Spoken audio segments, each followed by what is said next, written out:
கொலை வழக்கில் தொடர்புடைய அதிமுக வேட்பாளரின் மனுவை நிராகரிக்க வேண்டும் என்ற திருச்சி தேர்தல் அதிகாரியிடம் இந்திய மக்கள் மறுமலர்ச்சிக் கழகம் சார்பில் மனு அளிக்கப்பட்டுள்ளது.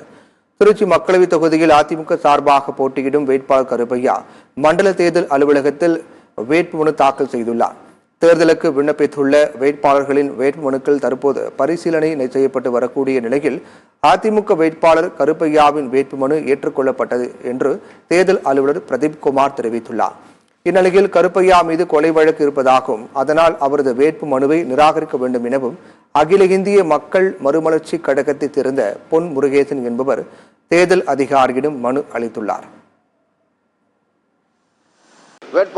வேட்பாளர் மனுவில் பதிவு செய்திருக்கிறாரா இல்லையா, பதிவு செய்திருந்தால் சரி, பதிவு செய்யவில்லை என்று சொல்லியிருந்தால் அவரது மனுவை தள்ளுபடி செய்ய வேண்டும் என்று நாங்கள் கோரிக்கை விடுத்தோம். ஆனால் அவர் வேட்பு மனுவில் அந்த கொலை வழக்கை ஒத்துக்கொண்டு வேட்பாளர் மனுவில் தாக்கல் செய்திருக்கிறார். தேர்தல் அலுவலர்கள் ஏற்றுக்கொண்டாலும் எங்கள் சமுதாய மக்கள் தொடர்ந்து அவரை புறக்கணிப்பார்கள்.